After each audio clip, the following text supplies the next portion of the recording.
Well, greetings, everybody, and welcome to Tri-State Triumphs for Thursday, July the 16th, where we are pleased and honored to be joined by one of the most dynamic soccer scorers in the history of Blue Devil soccer, Chris Camacho, who has had a phenomenal soccer career. As you also recall, was an All-American back in 2002 at SIU Edwardsville and has gone to become a catalyst of a different sort.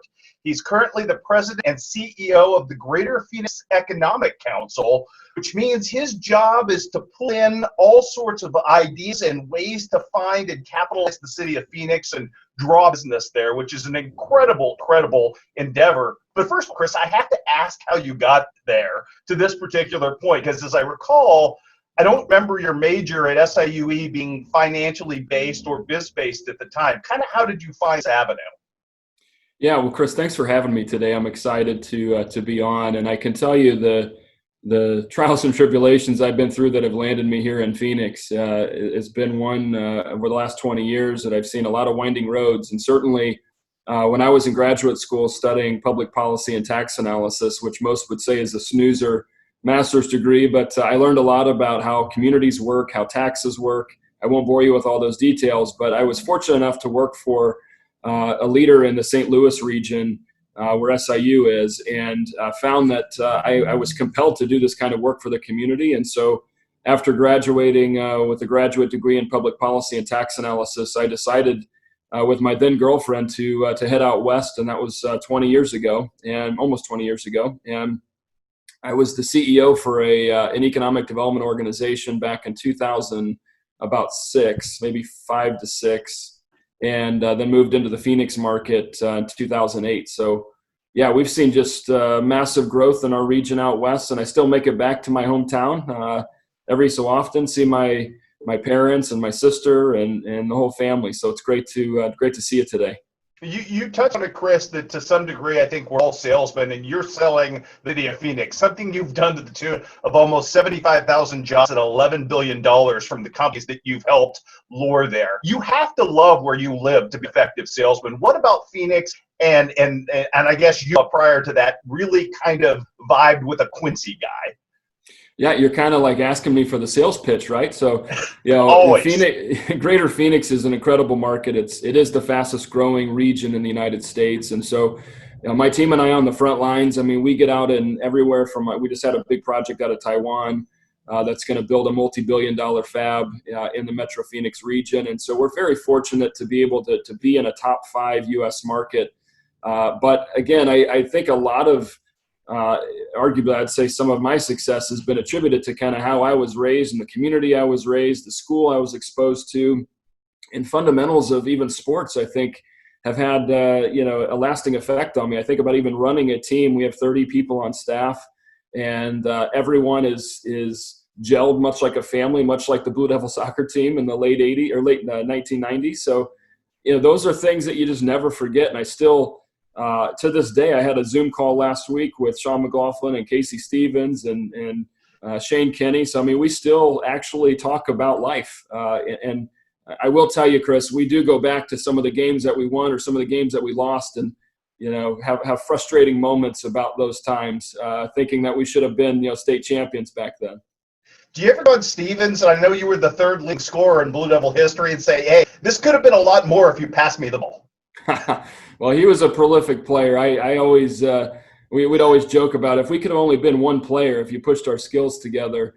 He was an incredible teammate, as were the others. But Casey's was my best man in the wedding, and we're still really good buddies. And just to watch him on the field, he was a special player. The way he could distribute the ball and finish. And I still think about those days, those glory days when we were a lot faster, could jump a lot higher, we were more agile. Just don't have that anymore, unfortunately. But I still try to play with these guys out in Phoenix. And I'll tell you, again, the older I get, it seems like the younger they get. All kidding aside, that really was a special group, not just of guys who, I think you all really loved each other, which is why you had so much success as a team, but guys who just had such outlier talent all at once.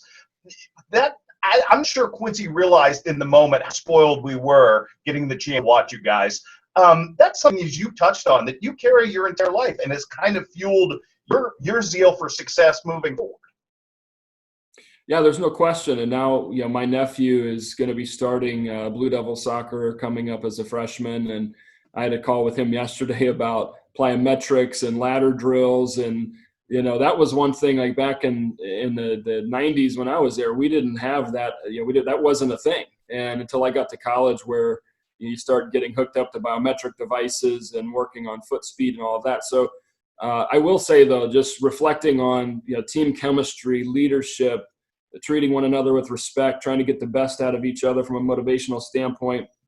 In the coaching we had, I go back just and reminisce about the friendships that we built. And I try to get together with that group from 96 to 99 as regularly as we can, because we're all over the country now. Some of us, Phoenix, Denver, Kansas City, and then some are still in Quincy, where we'll go back and celebrate with one another when we have that chance. So again, a very fond memories of soccer. And my dad and I talk about this too, because he has a storied history with Quincy College, Quincy University, as well as Blue Devils and Raiders. So and even the Raiders, I'll just touch on that for a second, because Jason Sullivan and Jason Valm and Marty McGee and that whole crew, I see them periodically as well. They'll come out and play golf in Phoenix, and we still reminisce about the time when, we handed it to them 4-0, and the time when we outplayed them, but they snuck in a penalty kick with Shane Reese. And so, Yeah, again, I was going to say, still Shane Reese still talks about that to this day.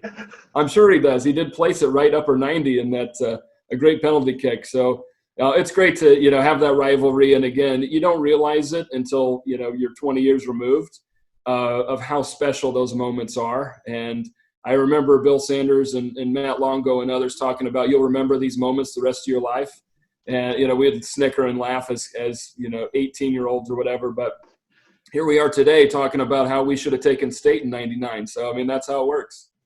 From a standpoint, and I'm going to embarrass them because they would be far too humble to say this, you have benefited not only from your own successes, but from having wonderful parents, Chris. And I have to imagine having that standard, because you weren't just an All-State or an All-American, you were an honor roll guy throughout your entire career.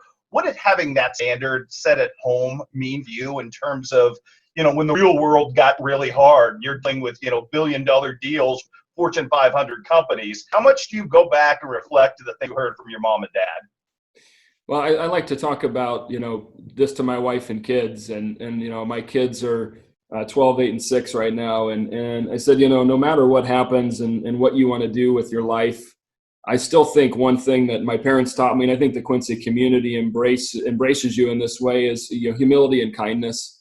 Going back to the basics of leading with a high degree of integrity and treating people fairly. And I feel like in my home life, my mom and dad certainly, and my sister too, represented that. And, so I always tell people when I introduce myself that I'm from the Midwest, so I come with a really strong work ethic, but I also treat people fairly. And that's again, our reputation out in Phoenix now is someone that, again, I hope, continues to work really hard, but also is one that will work as a teammate and constantly stand beside the team that we have. And fortunately, I think that's what the Quincy community embodies, and it never leaves you. And so again, I attribute a lot of the exposure and then ultimately success that I've had personally to my parents. And I had a chance in some kind of leadership award a couple of years ago. They flew out and we were talking just about, the way we grew up. Both my parents were school teachers, and I was able to learn work ethic and just, competing. And I think part of that in a big way has shaped kind of how I'm now transitioning and coaching and teaching my kids, which I'm real excited about. The reason we started this whole series during the COVID-19 thing was I think it's really interesting to see people, in your stage of life who've been successful, held up to our young people today and say, hey, it doesn't matter where you come from. If you dream big enough and you work hard enough, you can achieve all manner of incredible successes. And we're now almost 30 some odd deep in this program. But it's always interesting, Chris, for me to ask you, what would you tell yourself at a younger age, or would you tell somebody from the community who asked you, hey, how do I get my foot in the door? How do I pursue my dreams? What's the biggest key for me to find that avenue in this world? Because I think it's always interesting hearing that at this point in your life reflected back. Yeah, so I tell interns, or I do some teaching at Arizona State University, where we talk about when people are hiring, you're going to find talent, you're going to find intellect and aptitude. One thing that differentiates you is not only your work ethic, but your fearlessness, your ability to network. In today's environment, particularly with a soft jobs market, really, really important that you leverage all of your relationships, but it's leveraging your relationships with integrity. Because again, it's not just about how many relationships you can build, but it's really about the type of relationship and the type of person that you are in the reflected mind of the person you're speaking to. That to me is the most critical aspect of finding your first job. And I will tell you that if I wouldn't have gotten on this track in graduate school, this guy named Mike Pearsall came in as a guest lecturer to my graduate school and said, I started talking to him about the economy and how jobs work and all of that. And he said, you're an athlete, you're struck by, you're inquisitive, you're curious, and that's going to bode well for this kind of profession. So I went and interned with him for a couple years before moving out west. And I will tell you unequivocally, that advanced my career by several years. And so it all comes down to you being willing to do the outreach, but doing so in a humble and high degree of integrity way. And if you're willing to do that, you're going to have success along the way. Is that a mentorship thing that you've tried to forward to, Chris, just to have people? And I know coming from a family of teachers, that's important as well. Yeah, there's no question. And when I'm talking to these students, I tell them, look, the global economy, I was in China last year and I've been all over the world in London and Western Europe. And what's interesting is this race for talent and the preparedness of students around the world is only increasing. So you have to find ways to differentiate yourself. And in this environment, I mean, if I were going back and say I was a sophomore again in college, I would be thinking about where can I go intern for free to gain some experience that might differentiate myself from some other student that's out there. Those are the things that, those that are willing to work harder than others, it puts you in a position for that first job. And again, the other thing I would tell people too, I do tell people is find something you really enjoy in terms of a profession, because the last thing you want to do is not enjoy showing up for work every day. And so when I talk to our people about, again, the 30 that I sit with every morning, now that we're in a digital model like this, is, hey, if you need to love doing this kind of work for the community and building jobs, recruiting companies, building marketing plans. And if you don't, that's okay. We'll find, another pathway for you. But I feel like we have 30 people, engineered to really enjoy helping the community, and that matters. Last one, Chris, applicable skills, because obviously you were a creative, imaginative soccer player, and I think that comes through. I think resonates to who you are now, and especially in these times with, I mean, the world a very strange and different place, and you have to be adaptive, particularly now. Do you? Yeah, what's interesting is coming from Quincy High, where a lot of us just playing together, learned together, and excelled. You go into a college format where SIU at the time had a really good program, where Casey went in Evansville, great program, and you very quickly get to see that there's a lot of talented kids out there. And so it requires you to rise to another level. The workplace is no different, right? So you go into a workplace, the team I have with me today has Yale grads, has community college grads, and everything in between. And it's really about those individuals willing to work, willing to work hard and be ambitious, but also, again, being humble and being able to work as a team. It's almost like reflective of the way I think about the Quincy High team back in 98, 99, same kind of thing. As you had those really talented individuals, you had the motivating individuals, you had people like, rest in peace, Joe Cramsey, a good buddy of ours, as a center back, was kind of our chief. And, so you look around the field, and I can see the same types of capable people in the office today, the same type of characteristics. And I get goosebumps thinking about just those friends and teammates, because it's certainly one that you look back upon, quite regularly. Phenomenal job, good sir. Gonna extend the offer. Is there anybody else, because you have this moment, no Quincy's watching, anybody else you want to shout? You did a great job of that, but anybody else along the way, a teacher, a mentor, or somebody else who you might not have mentioned that you want to just throw a little appreciation their way?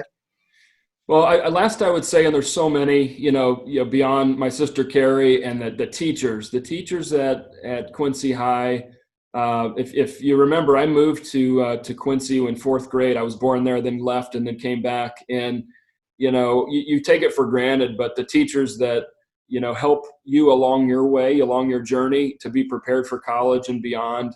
We probably all as athletes didn't do enough to thank them. In today's environment, with not being in class like a lot of these students are not today, teachers go through an incredible time to ensure that not only kids are safe, but they're being instructed to allow their careers and then ultimately communities to advance. So I just want to thank all the teachers that helped our entire class along the way, and just appreciate the opportunity to say thank you to the Quincy community.